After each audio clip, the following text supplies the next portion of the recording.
Kwaku Kwadjo Nicolas est le tout nouvel ambassadeur extraordinaire et plénipotentiaire de Côte d'Ivoire près la République démocratique du Sao Tomé et Principe, avec résidence à Libreville au Gabon.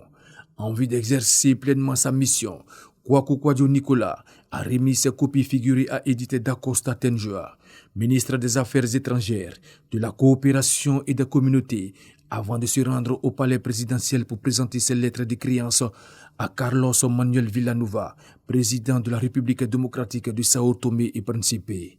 Moment d'échange et de passage en revue des relations de bonne coopération entre la Côte d'Ivoire et Sao Tomé et Principe. Kwaku Kwadjo Nicolas a exprimé la disponibilité du gouvernement ivoirien à favoriser les visites des hautes personnalités entre les deux pays et développer les échanges commerciaux. Mech Adje Silas est le nouvel ambassadeur de la République de Côte d'Ivoire près la République démocratique du Congo.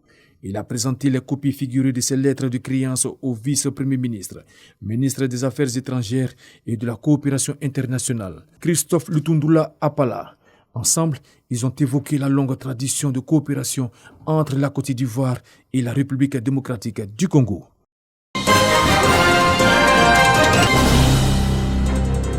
Les populations du village de Lokodjoro attendaient ce moment depuis 40 ans.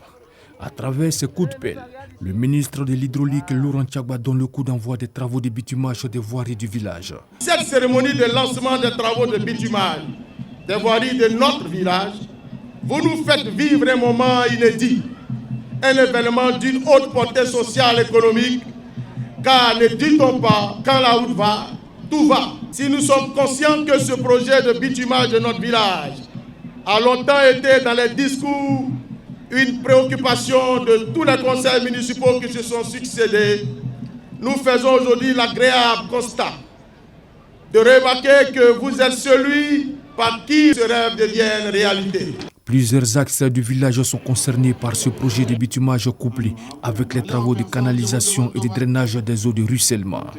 Le lancement des travaux de bitumage de ces voiries annonce l'engagement du ministre à œuvrer pour le développement des 60 villages de la communauté Atchan. Nous qui sommes les fils, nous avons à nous battre pour rendre le développement possible, pour permettre à nos populations de vivre dans la quiétude. Ce lancement des travaux va permettre de faire le bitumage de la voirie, ça va permettre de résoudre le problème d'assainissement, mais tout cela avec l'autorisation, avec l'onction du président de la République, puisqu'il y a l'AGEROUTE qui est là, on a l'ANONAD qui est là, qui vont nous donner un coup de main pour que cela soit une réalité. Porter le développement en pays Atchan, un engagement soutenu et accompagné par le ministre-gouverneur du district autonome d'Abidjan, Robert Bigremambi, la communauté de Lokodjoro Village a traduit sa totale adhésion par la danse guerrière et aussi par des prestations de plusieurs artistes.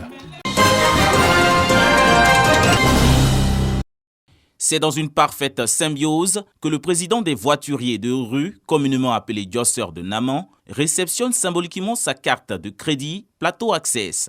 Il pourra, à l'instar de ses 200 collègues, recevoir des primes hebdomadaires de la mairie du Plateau après prestation. Nous sommes au lancement du projet Plateau Naman. Nous remercions monsieur le député maire vraiment pour cette cérémonie, pour cet honneur qu'il a vraiment pensé à nous.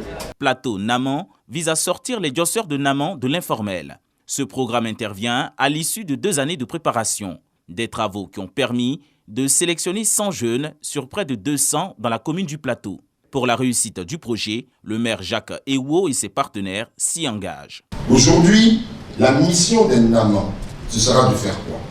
D'aider au stationnement. Ce sera également de faire de telle sorte que la rue soit propre.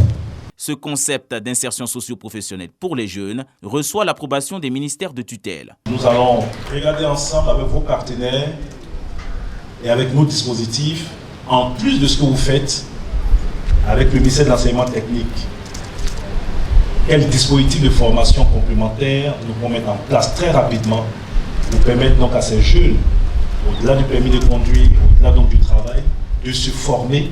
Le projet Plateau Naman s'inscrit dans le cadre de la vision Plateau Smart City, un concept éco-citoyen développé par le conseil municipal de la dite collectivité.